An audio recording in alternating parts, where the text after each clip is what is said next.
Good evening.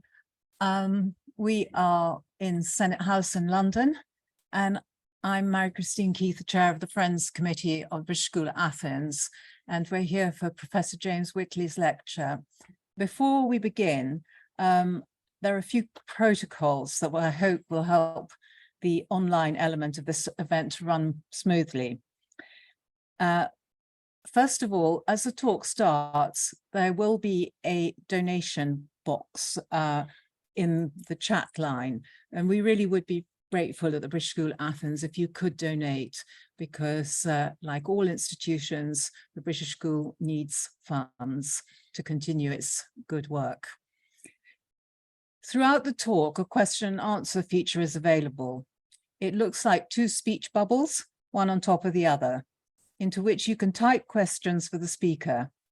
Only you, the speaker, and the host can see these. After the lecture finishes, I will read out a selection of questions received online and in the room, and our speaker will respond. You should see a small window in the top right of your screen. If this gets in your way, you can mouse over it and either move it around your screen, or you can click on the bars above it to make it smaller. I hope that this is all really clear. The question and answer protocol will be repeated at the end of the lecture. Now, it's with huge pleasure that I introduce James Whitley. James is currently the Professor of Mediterranean Archaeology at Cardiff University. He's held several positions at Cardiff, and from 2002 to 2007, he was director of the British School at Athens. I have fond memories of James as director of the British School at Athens, because as we were just reminiscing, he came on the walk, which was from the Isthmus of Corinth down to Sparta, to raise money for the British School. And as a true director of the school, he strode out in front of us all, led us all, rather to the detriment of his feet, which took a long time to recover, but he was truly noble. Anyway, he has held many scholarships. He was a student at the British School at Athens in the 1980s. He's excavated in Britain, Italy, and Greece, and has been part of the fieldwork and excavation team of the area around Prysos in eastern Crete since 1992. His latest publication, which is one of many, is Knossos, Myth, History and Archaeology, and was published by Bloomsbury this year. So I will now hand over to James with great pleasure. Professor James Whitley.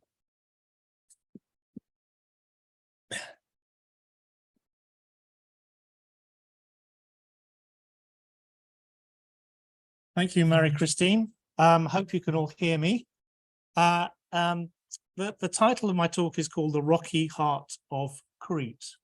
I think that should be minimized, really, shouldn't it? So you can see the slide properly. And what do I mean by the rocky heart of Crete? Well, this is a view of part of East Crete, which will be familiar to some of you, certainly familiar to my wife there, and it'll be familiar to Flora.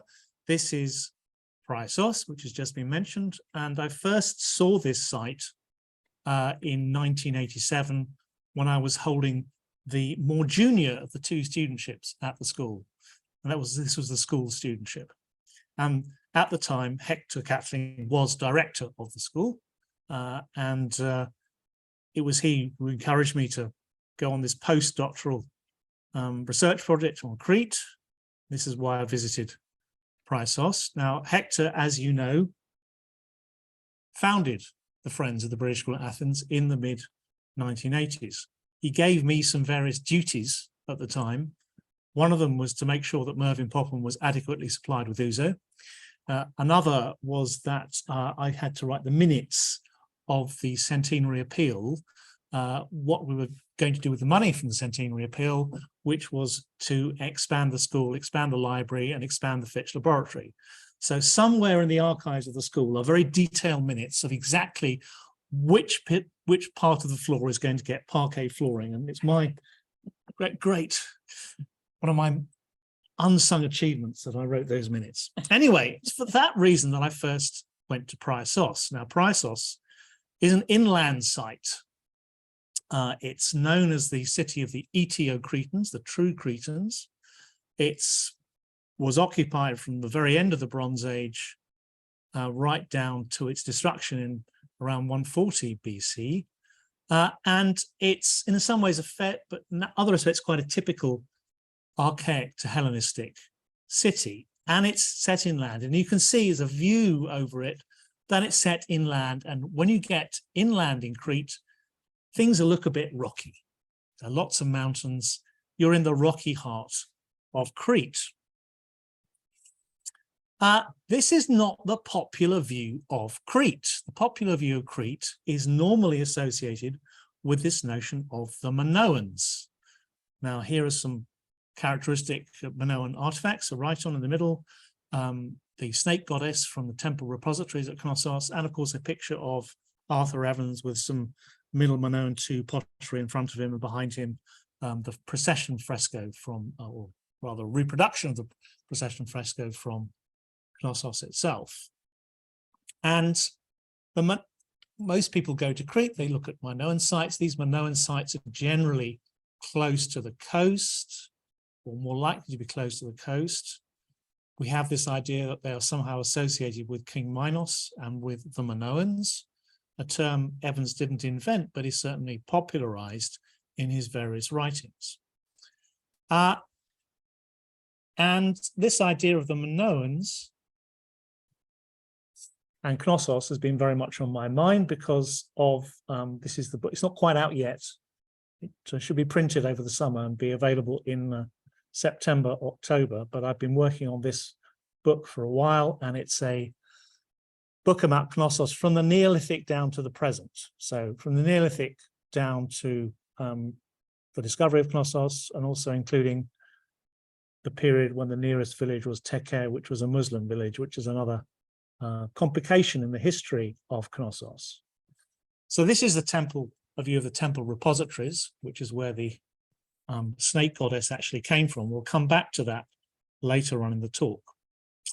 And the way the Minoans exist in the popular imagination is reinforced by the way Knossos is set up for visitors. So you go to the palace, you see the palace, all you see is Minoan, that is to say Bronze Age. Most of what you see is neopalatial, so that's from a relatively short period in Knossos' history, and a relatively short period in Cretan history. But this is taken to be the essence of Crete. And really my talk today is to argue against that idea. I think this is not the essence of Crete. The essence of Crete is much more to be found in its rocky heart. And what I want to do in this talk is to go forward Hellenistic and then go backward in time and show you how the study of the Hellenistic, classical and archaic period is relevant to our understanding of the Bronze Age and gives us a different picture about Bronze Age Crete. So this is another picture of the idea of the neopalatial period as being, the acme of Minoan and thus Cretan civilization. And here you see much of the imagery seems to be focused on the sea. So we have the dolphins from the domestic quarter, and we have from Katsambas an example of the marine style where you have all these marine motifs on late Minoan 1B pottery. Again, and this is how the Minoans are seen in the popular imagination. And one could argue, if Peter Warren were here, he might be online, I never know. If Peter Warren were here, he might argue that, that this idea of the Minoans and the Neopalatial period survives in the legacy of Knossos in later times. So when in the early classical period, and this is a picture of some data from the Knossos Urban Landscape Project that Todd Whitelaw and others have been running for some time, showing you the size of classical Knossos. And this is an early coin from Knossos that shows the labyrinth and the Minotaur, that the legacy of somehow of the Bronze Age persists in this iconography and in the sense of Knossian identity in later classical periods. So people use terms like post-Minoan for all periods after the Minoan, post-Minoan Crete. And Todd has used the term post-prehistoric in one or two papers I've seen him think about post-prehistoric, and maybe think that's not a sensible term, post-pre. Anyway, once upon a time, when I started as a research student, again, when Hector Catling was director in Athens, I first visited Knossos. It was dominated by scholars who were interested in the Bronze Age. So I turned up to sort of visit the site and wandered around, and I encountered Vroni Hankey. And she asked me, well, what are you here for? Because I wasn't studying all the shirts in the Stratigraphical Museum. And I wasn't sort of a member of the Knossos Club. Well, I was there to sort of look out the lie of the land and to study material from the early Iron Age tombs in the North Cemetery and at Fortezza. And at that stage, no one was really very much interested in archaic to Hellenistic Crete. It was then, in the 1980s, a neglected field. As you see from this slide, it's no longer a neglected field. Certainly since 2000, probably since the 1990s, but increasingly since 2000 for the past 20 years, we have various synthetic works on archaic to Hellenistic Crete. We have Sarah Wallace's book. We have a whole range of interest from German scholars who got very excited about Crete, including this Das Archaische Crete by Gunnar Seelentag, and all kinds of other things. So there's been a revival of interest in these later periods. And there's been a revival of interest in major sites from these later periods. So these are some of the sites I'm going to be talking about. I'm going to be talking about Priasos. I'm going to be talking about Azoria. It's Azoria, I think, that's really transformed our understanding of archaic Crete. I'm going to be alluding to the work at Katosimi, which has been going on for some time, directed by Angeliki Lebesi, Dreros, Lictos. Dreros has been reinvestigated. Lictos, reinvestigated by a team from New York University and Princeton. Gortin, the Italians. Elefthana by Professor Stambolides. Generally speaking, there's been a whole range of new excavations and reappraisals of many, many sites in Crete dating to this period, the ancient cities of Crete. And there are 49 of them in all, which is quite a lot of ancient cities for a small island. In fact, the greatest densities of ancient cities in a small island in the Mediterranean. That's another issue, perhaps. So here's one of them, Dreros. Now, this was first investigated by Greek and French scholars. So first Xanthudides, who excavated a site on the summit, and then Marinatos, who excavated the Hearth Temple, where you see this little hut thing there. That's the Hearth Temple, where he found a whole range of things on the benches, including some agrimi horns, which I'll come back to when I talk about that. There's a cistern here in the Agora. You get this view over the Agora, and in the cistern they found this legal inscription, which is the earliest legal inscription from ancient Greece, and arguably the earliest legal inscription, full stop. Although if you believe that the law code of Hammurabi is in fact a law code, you might dispute that rather than a statement of intention for just rule. And recently, a Greek and French team, Alexandre Fanu and Vasso Zografaki, have come back and re-evaluated this. And they've done things like sieve through Xanthudides' dump from the top. There's a lot of that goes on. Sieving people's dumps. We'll come back to that in a second. And they found some quite interesting things, including hair bones, and I'll come back to that in a second. This is another site that's been re-investigated. This is below Anavlochos, and this is first investigated. It's very close to Dreros by Pierre Demagne in the 1930s, and then revisited by Florence Gagnon-Ruisson. Here she is in the background, and this is one of the more interesting finds. This is that she found tumulus burials. This is the first set of tumulus burials of early Iron Age date found in Crete. So this, again, we thought it was tholos tombs and chamber tombs, maybe the odd cis tomb, but no, this is a tumulus burial found in Crete, which again, we haven't really thought through the implications of that. It shows the way in which these new discoveries are changing our view of things. But the site, which I think has really transformed our understanding of the archaic period, is Azoria. which has been investigated by an American team headed by Donald Haggis of University of North Carolina, Chapel Hill. So here's a view of Azuria from below. This is a view from above, from the Castro at Cavusi, and you can see it there. Again, you see we're in the rocky heart of Crete again. We're in the rocky landscape, the upland landscape. And this has been very extensively and also very thoroughly excavated by this American team over several years. And they have a lot of concentration, not just on the pottery, but also on the faunal and floral remains. So they have dry sieving and wet sieving, and they've recovered a lot of data about animal bones and also about plant remains.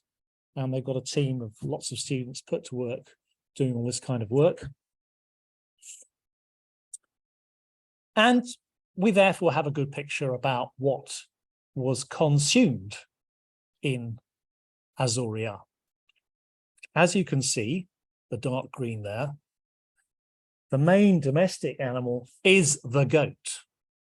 So ancient Cretans were very goaty.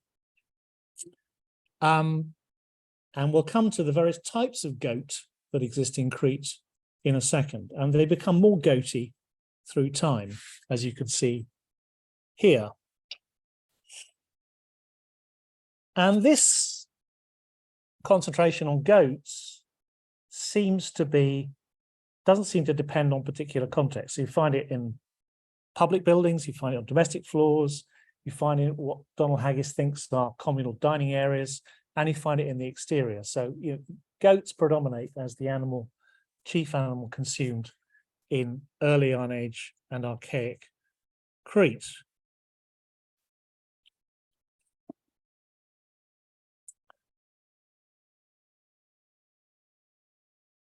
And because we have lots of goats, we have lots of goat's teeth. Now, you can do things with goat's teeth now that are much more scientific. And this has been called the isotopic revolution in the archaeological sciences. So now people can, if you find a tooth, you can take isotopes from it, oxygen, nitrogen, strontium in particular, and you can work out, I don't know the exact details, but I worked with my colleagues, Richard Madrick in Cardiff, and with this guy, this is Flint Dibble, who has a 2-year Marie Curie at Cardiff University, and he's an expert on bones, and he's becoming an expert on isotopes. You can work out where an animal was first reared related to its background geology. And he thinks he can work out degrees of mobility, and he thinks he can test this old idea that goats and sheep went down to the coastlands, to the lowlands in the winter, and went up to the uplands in the summer. So winter and summer pasture.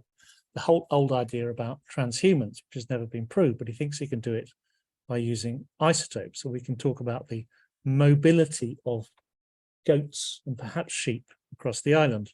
And this ties in with some inscriptions. There's a famous inscription from Lyctos, which tells us gives someone the right to pasture goats on someone's land. So we can tie in both epigraphic and scientific evidence.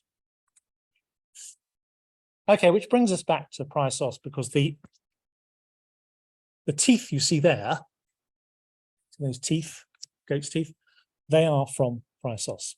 And I haven't talked about how we got some goat's teeth from Priasos. So I'm going to talk about that next. Back in 2007, so as part of this general move to revive interest in archaic Hellenistic Crete, we did 1 season of excavation at Priasos. Now, Priasos had been investigated before. It had been investigated before, first by Federico Halbert, and then by R.C. Bosanquet in 1901. And he excavated, amongst the things he excavated, including this large building, which he called the Armentry House, because there used to be an armentry there. And he also interpreted it as an andreion. I'll come on to what an andreion is later on, because partly it was that it was too large a structure. And we were excavating just below this so-called andreion. So what's an andreion?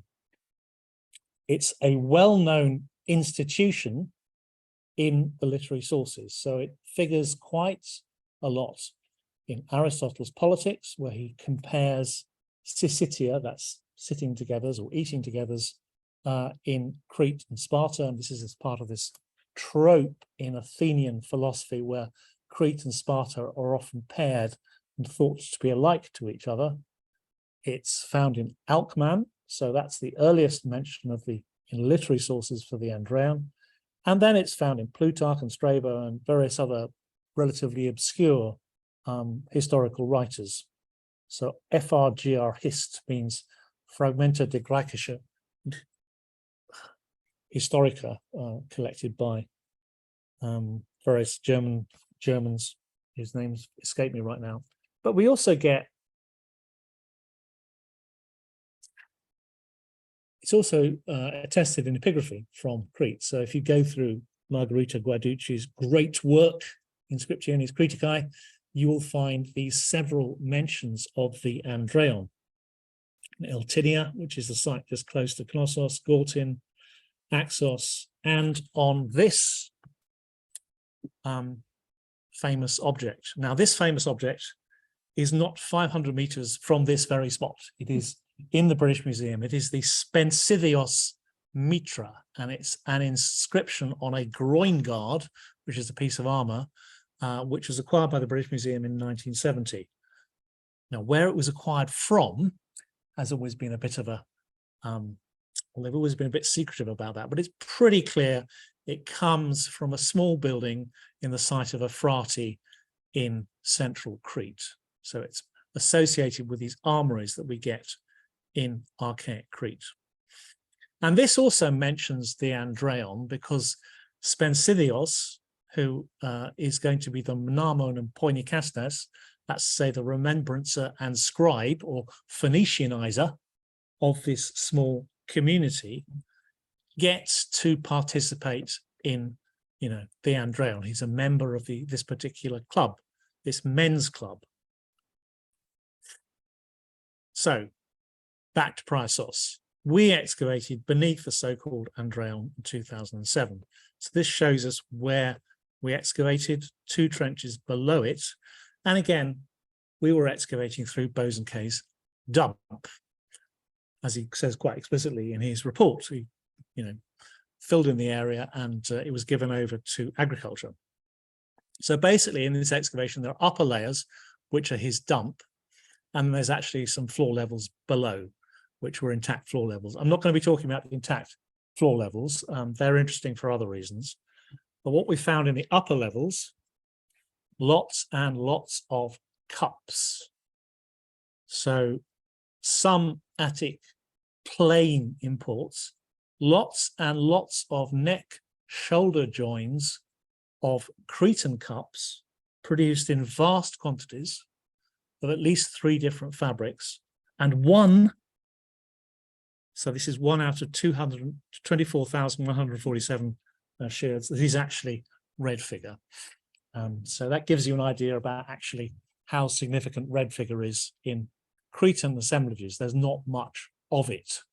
The vast majority of sherds are these plain vessels, which have been studied in particular by someone called Bryce Erickson, who's now in Santa Barbara. It's not the only place we found cups. And on the top of this, in the survey, the highest point in the survey area, a hill called Prophetus Elias, we found loads of cup bases. And these are slightly unusual in that they are quite early. They are 6th and 5th century BC in very, very large numbers on the top of a mountain in the windiest and most exposed part of our survey area. So people, probably men, were drinking together on top of a mountain where the wind never stops. I think this is performative masculinity at its most ostentatious in some respects. Later on in 2015, we came back and with my colleague, Richard Madrick, who's standing in front of me there, and some Cardiff students, as always, we had a look at the animal bones, which we had dry sieved and recorded. And we found that the dump, Bosanquet's dump, was much more, the deposits were much more intact than we thought. So we managed to recover a whole sheep skeleton from one context, which presumably Bosanquet had just thrown away without noticing that it was a sheep skeleton.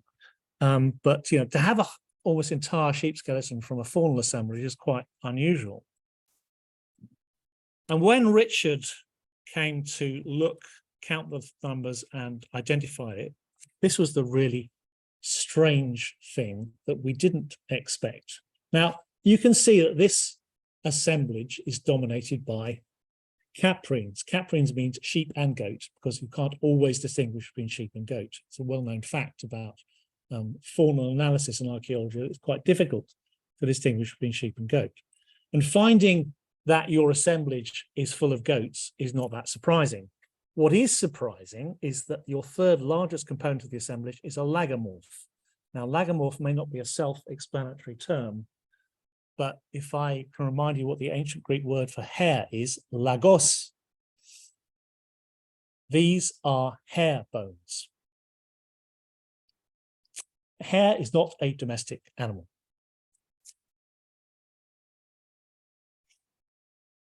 And we did some comparisons with some other sites of more or less the same date. And there's an unusual concentration of, as it were, other, in this case, hares in this particular assemblage. And a pretty high proportion of caprines, so a lot of either sheep or goats. And this is where we come on to, there are various types of goats. As most people who work in Crete know, there are domestic goats in Crete, and there are feral goats called agrimi. Remember when I was talking about the excavation of the site at Driros, that Marinatos found agrimi horns on the bench. So presumably these are trophies from hunting. Hares you have to hunt. After we'd identified, or after Richard had identified all these hare bones, the people from Azuria went back to their assemblage where they thought they found some rabbits and decided actually these are hares. So there are also quite a lot of hares in Azuria. And we also went through the reports from the re-excavation of Xanthudides' dump at Driros, and again there are lots of hare bones, hares, and hares everywhere. So these are hunted animals found in this deposit close to the andreion, or what Bosanquet thought was an andreion, which we know was a male club. And we know from literary sources, much later literary sources, in particular, a long passage in Strabo, which describes the initiation of young men into the citizen community. How did young men get initiated into the citizen community? Hold that thought. Hunting hares, very common theme on objects which have clear masculine associations elsewhere in Greece. So these are some rather well-known Proto-Corinthian aribaloi, or two aribaloi, and the chigi vase, which is an olpe, which is a vessel for pouring wine. Now, the Berlin aribalos is in Berlin. The chigi vase, I think, is near Naples. But the Macmillan aribalos is not 500 meters away from this very site. You can go and see it in the British Museum. And if you see, there are themes of warfare, and then there's themes of maybe horse races, and at the very bottom, dogs and hares. And the same kind of relationship between, hunting hares and masculinity and masculine pursuits such as warfare on these vessels. When we go to 6th century Athens and we look at some vases by the Amasis painter, you can see that hares are being used here in a particular way. And actually, if you go to the exhibition on Persia and Greece in the British Museum, not 500 meters away, you can see another example of someone with two hares giving it, well, probably about to give it to someone else. Now here, two Maenads are giving a hare to Dionysus, and on the other one, a younger man is giving a hare to an older man. And this is a motif very well known from Greece. You know, the relationship between a younger man without a beard and an older man with a beard. It runs all the way through Greek literature. You don't have to read James Davison to know something about it. It's pretty clear that this is a bonding ritual involving the exchange of a hunted animal. So someone performed the thing of hunting and giving it as a love gift to his Eromenos and Erastes. I'm not quite sure which is which in this particular instance. And coming back to Crete, we find something similar.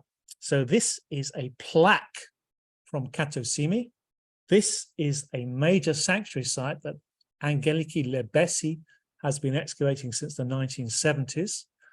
In the 1980s, she produced a very, very good publication, an iconographic study of these plaques, where she brought in this famous passage from Strabo and Ephorus about how citizens were created. Young men give love gifts or hunt animals, hares, or in this case, as you can see, the horns of an agrimi. So this chap's carrying an agrimi and a hare. And in other plaques like this example you can see in the Ashmolean Museum because it's from the Psychro cave, but this one here is from Katosimi and is in the Louvre, and you can see there's a younger man with an animal that looks like an agrimi. Clearly it's been hunted. Again, it's an exchange of gifts with an older man, and this kind of is supposed to educate the younger man, and this is part of the way in which new citizens were created, becoming part of the ageli, the kind of herd of younger men who eventually become citizens. So this is all connected with rituals, homoerotic rituals, which create citizens out of younger men, and it involves hunting. And we think the consumption of wild or hunted animals in this setting we called an andreion. More plaques from Katosimi. Some things seem to show, that seems to show a sheep. I don't see how you hunt a sheep, but maybe there are wild sheep too. And then this thing here is clearly an agrimi, again, a wild Cretan wild goat. Now, unfortunately, you can't tell from the bones, you can't tell a domestic goat from a wild goat. Wild goats, or feral goats, strictly speaking, because these are goats which were domesticated and then through time became wild again, tend to be bigger. But there's no certain way of detecting one except for the horns. The horns are always much bigger than domestic goats. So when you have some horns, you know you've got some agrimi. And you have to hunt agrimi. Let's go back to Knossos. So on the right here, I've got some of the finds from this site of Prophetus Elias in the Priceoff survey. And on the left, we have Peter Callahan's excellent publication of the pottery from the Shrine of Glaucus at Knossos, published in the late 70s, where he distinguished between high-necked and low-necked cups. So this is a publication that enabled Bryce Erickson to actually go and study these things and work out there is no archaic gap in the 6th century throughout most of Crete, but that's another thing. You find these things in large numbers, in large concentrations, these plain cups. They have these cup deposits in various places. And the place in Knossos where you have them is the so-called Shrine of Glaucus. The other thing, if you go back and look at the report of the animal bones by Glynis Jones, is the large number of hares. So what do you think is going on in the Shrine of Glaucus? I think the Shrine of Glaucus is the andreion, or one of the andreia of Knossos. I've argued that in my book, which isn't just about the Bronze Age, it's also about other periods. And if you come and have another look at some of the finds from Knossos, so this is something that Pete Callahan pointed to me, and this is a sherd, which he did another drawing of something from the Royal Road, but Coldstream said, this is a lion. Well, no, it's not a lion, it's a hare and a dog. So again, this pairing of a hare and a dog from Hellenistic Knossos. So this is a theme that recurs again and again and again in Hellenistic times.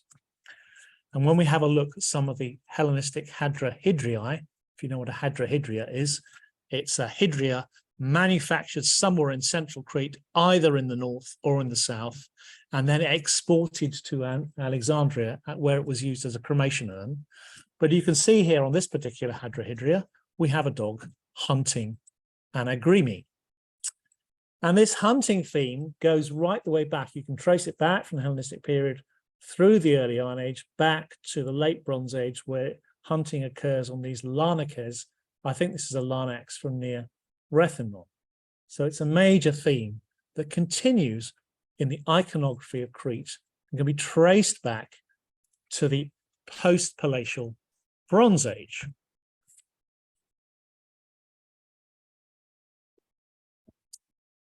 So let's go back to the Bronze Age. And this is the view of the Bronze Age, again, that predominates in the popular imagination, this idea of the Minoans set apart from any other period of Cretan history and archaeology.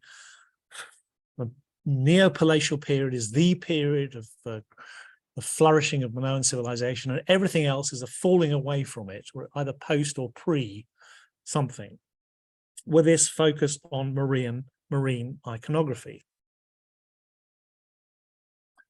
Let's go back to the temple repositories. Again, this is the find where we have all these faience goddesses. These are the two faience goddesses. Now, they weren't found whole, they were found broken.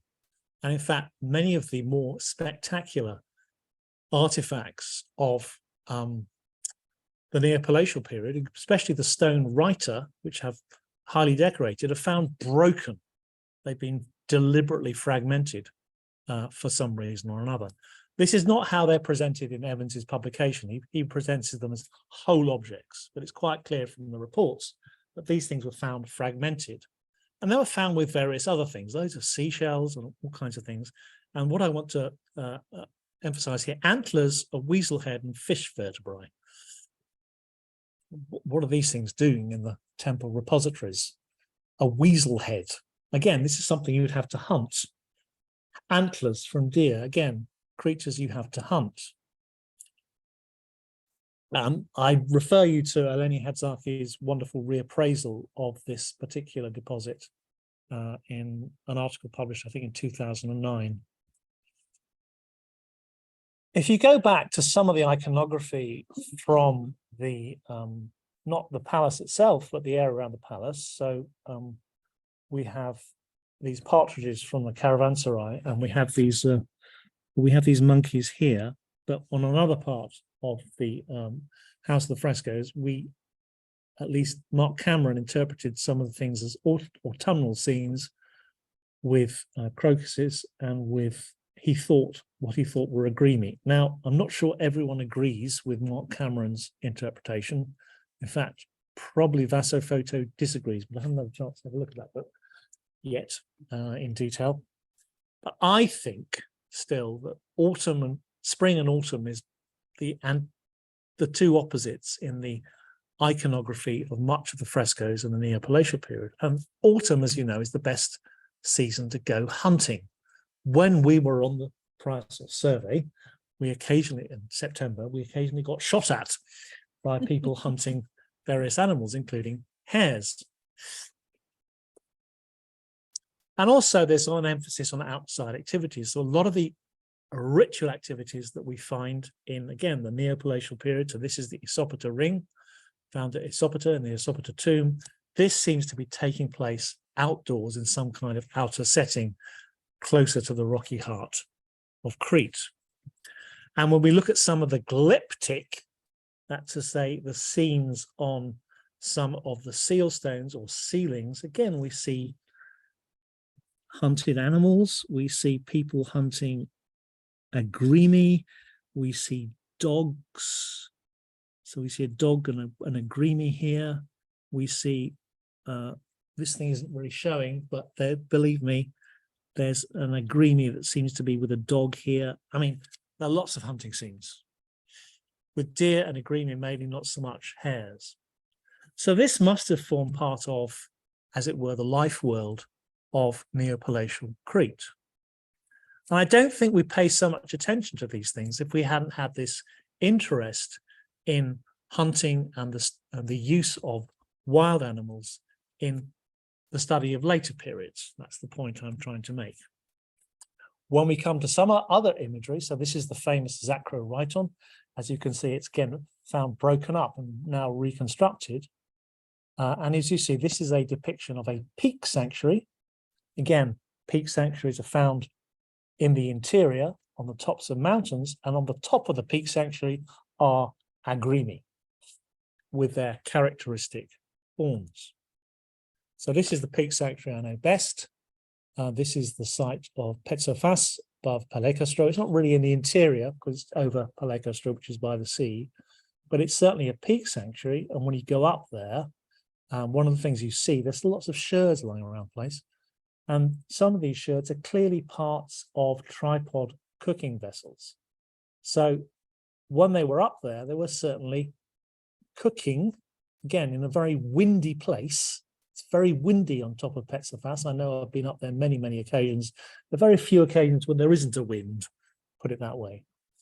And in that respect, it's not dissimilar from this site, which I showed you earlier, where we have not so much cooking vessels, but cups on the top of this particular mountain.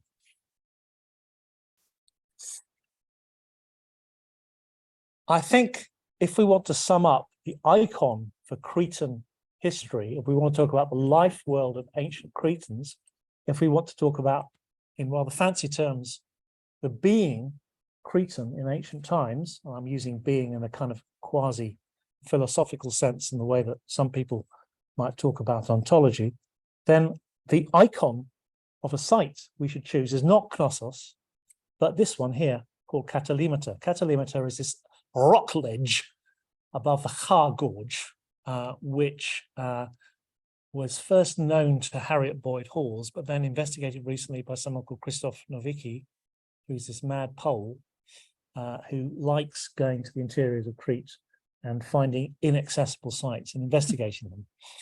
And when he investigates these inaccessible sites, he finds that they were occupied in the late Neolithic, in the middle Minoan, and at the very end of the Bronze Age and the beginning of the Iron Age, and sometimes in later periods. Really high up, inaccessible places, often occupied by Cretans. And this, I think, is a more typical Cretan site in some respects than Knossos, is more emblematic of Crete at its rocky heart. Thank you.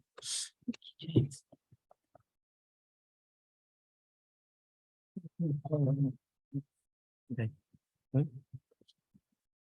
Right, what do I do now? Leave that on if you want. Okay. I'm just going to go through the question and answer protocol again so that people can ask questions. The two speech bubbles, one on top of the other, and into these you can type questions for the speaker, which only myself, the speaker, and Flora can see. So please do type them in, and we'll have a selection of questions which James has quite kindly agreed to answer. Does anybody in the room want to start with a question? No. Okay, well, I'm just quite curious more than anything else, totally ignorant. I wanted to know what the legal inscription was from the site of Dreros. I mean, what was it talking about? It limits the term of office of the Kosmos. The Kosmos is the chief magistrate of the political community. And it says you could be a Kosmos for a year, and then you had to take a 10-year break before you can be Kosmos again. Okay. That's so you can't be a Kosmos, the chief magistrate, for 2 years in a row. Right. So it limits the power of the magistrate. Yes. Incredibly fast. But these hairs are very sure that they're actually coming in or Repeat that. Well, Bob here has asked whether hares are difficult to hunt, therefore wouldn't these hares have been domesticated? Well, 2 points. A, I've never heard of a domesticated hare. I mean, rabbits, yes, but not hares. And hunting hares is a major theme in Greek literature. So if you read Xenophon's Anabasis, when he has some free time from getting his, mates marching through Armenia, he goes hare hunting with a dog, and they're always paired with dogs. Yes, they're difficult to catch. There's quite a lot in Greek literature about how to catch a hare. Maybe you need a net. But the point about catching a hare is it's a kind of performative thing. You show off that you can catch a hare. And in Crete today, if you're a special guest, they will give you hare, which they have hunted. That's the point. The point is, we've got this, I've hunted it, it's a special meat, you must consume it because you're a special person. That's the whole thing. So it's a marvelous example of continuity. I mean, if you listen to Cretan men boasting, they're often boasting about how I hunted this hare. I mean, really, over their Rocky, this hare, so the hare went that way. And so in that respect, things haven't changed that much. As long as hares continue to exist in Crete, so long live the hare. So 2 questions. So are you saying these rocky peaks were constant from the Neolithic to the Iron Age? No, they were abandoned at the end of the Neolithic, then reoccupied in Middle Minoan, then reoccupied in the Iron Age. They keep on coming back to them. It's not like if they're continuously occupied. But they're emblematic of a type of occupation that's very characteristic of Crete. And I don't think we've found anything similar in other parts of Greece.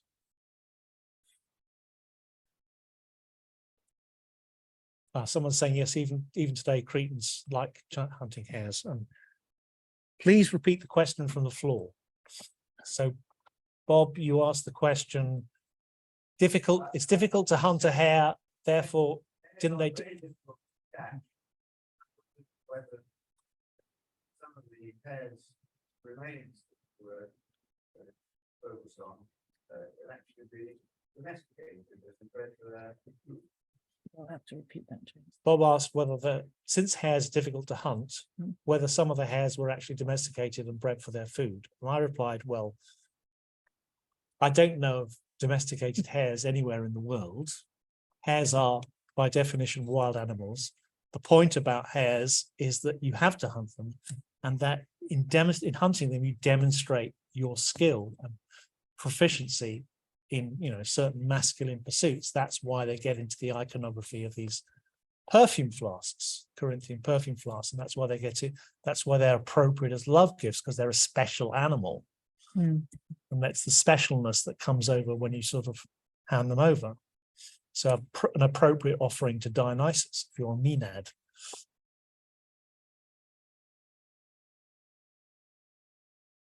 Anybody else?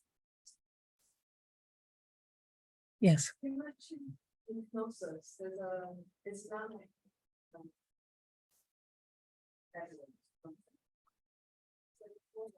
Well, yes, I mentioned in Knossos there's Islamic evidence. Now, when Evans and Mackenzie were excavating, they had half, from 1900 onwards, they had half Muslim, half Christian. So they required the Muslims and Christians to get along at a time when there was considerable friction between the Muslim and Christian populations. I don't say Turks and Greeks because a lot of the Muslims were Greek speaking. And when you go to Knossos, I think the local Metokis were Christian, but the nearest substantial village was Teke, which had some whirling dervishes there. And they've taken the tombstones from Teke and they've laid them out close to the stratigraphical museum. So these are tombstones in Ottoman Turkish, which no one can read anymore. Well, very few people can read Ottoman Turkish, and they're just lying there in front of the stratigraphical museum. So in my book, the first illustration is not, snake goddess. It's actually these tombstones because no one studies them, but they're part of the history of Knossos.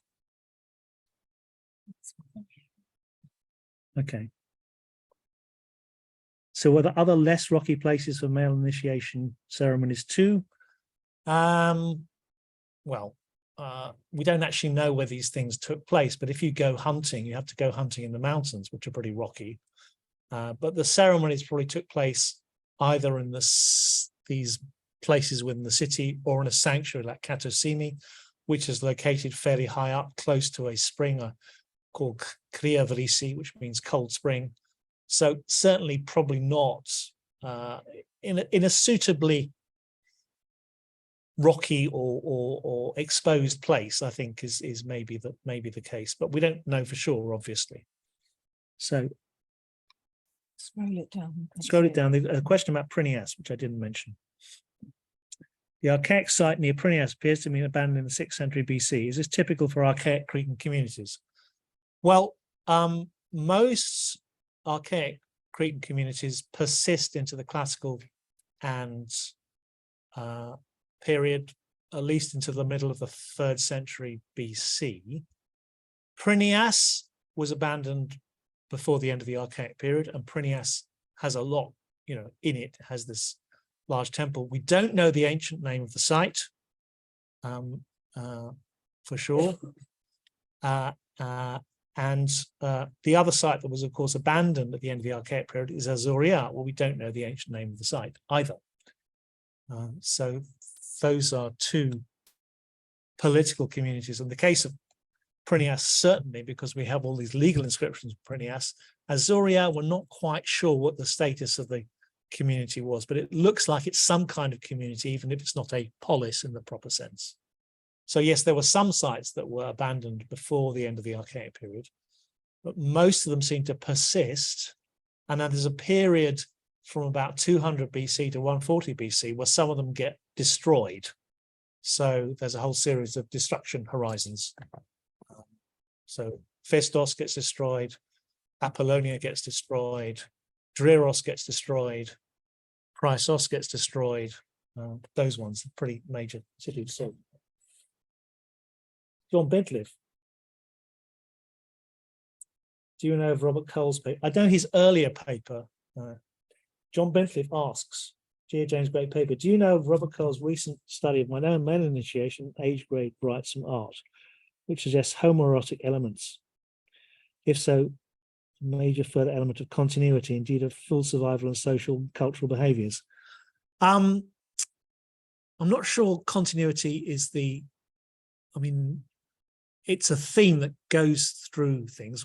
Bobby Cole is an emeritus professor from New York University, and I know some of his earlier papers where he's argued this, but what I don't like about his thing is this idea that it's simply a continuity from the Minoan period. I think things changed. I don't think that the way political communities were organized in the Archaic and Hellenistic periods can simply be transferred back to neopalatial Crete.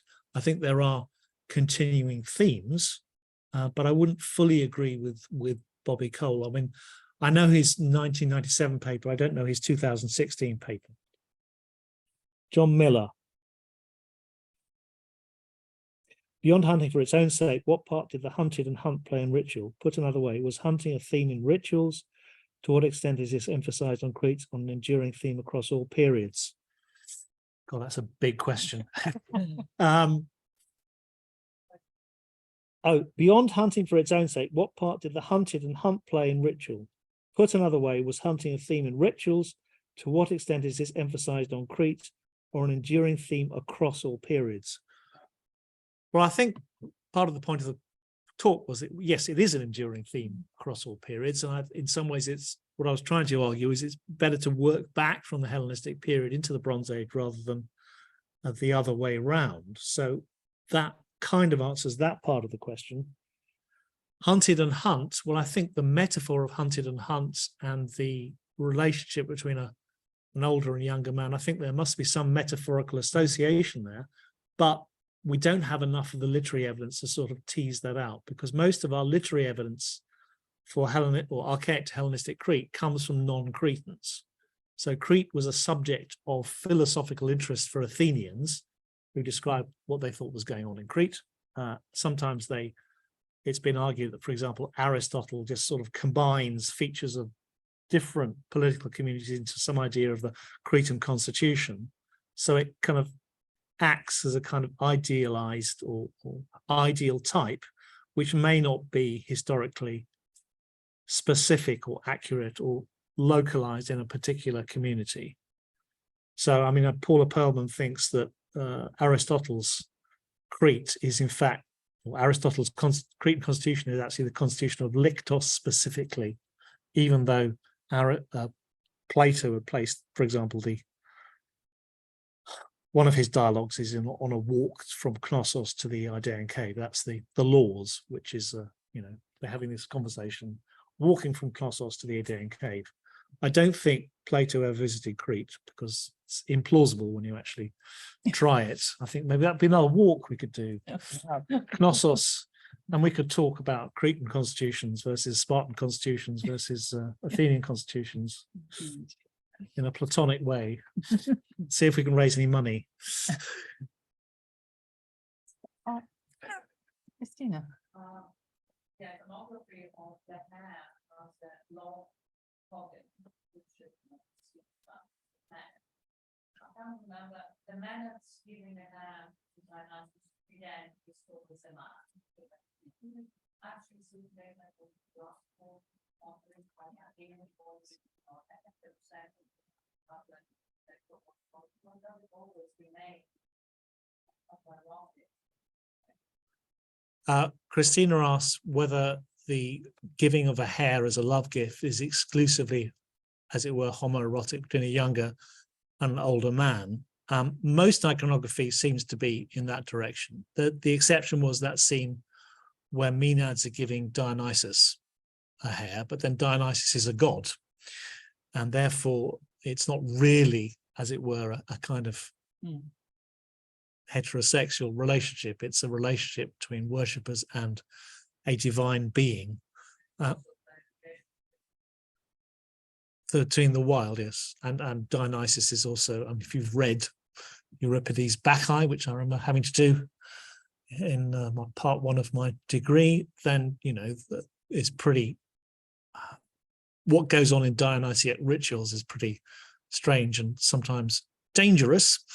So that's not a sort of normal, certainly not a normal married relationship, heterosexual married relationship you find in ancient Greece. I can't think of an example. I can think of lots of depictions of hares, and other depictions of hares include these Rhodian alabastra in the form of a hare, which you also find, which I think would be worth studying again, having another look at. I think the whole iconography of hares needs further study. That's where, and also, especially where it can be related to a reappraisal of you know, faunal deposits of one kind or another. So I think, you know, maybe if we have an excavation of a sanctuary of Dionysus, we might find more hares and more hunted animals, or indications that something's hunting plays a role in these rituals.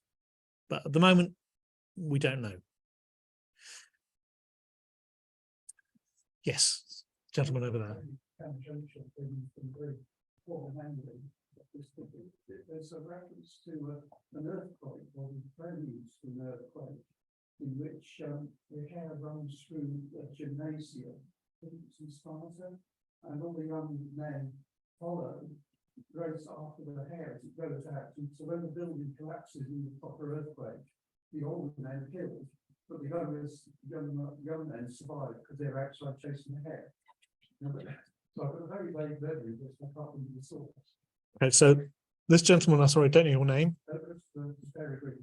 Christopher pointed out there's an anecdote in some source that we can't remember where it is, where in Sparta, a hare runs through a building where there are older men and younger men. The younger men go out and chase the hare, the older men stay, and then there's an earthquake and he kills all the older men. But we can't remember where this particular source is from. It's one of these places where animals react to earthquakes before they actually happen. It sounds like something in Plutarch or something like that to me. But I can't comment on it because I don't know that particular passage. But again, it's the kind of thing that would be worth having a second look at, I think. Well, if there are no more questions, I think I'll wrap this up. Once again, I would ask you all, if you are willing to do so or able to do so, to make a donation, because the British School at Athens would be greatly appreciative. But we and everybody online are greatly appreciative of James' talk. It's shed a very strong spotlight on non-Minoan Crete, and to say nothing of hares and goat's teeth as well. So it's been most enlightening. And I'd like to say thank you, James, from everybody. Thank you.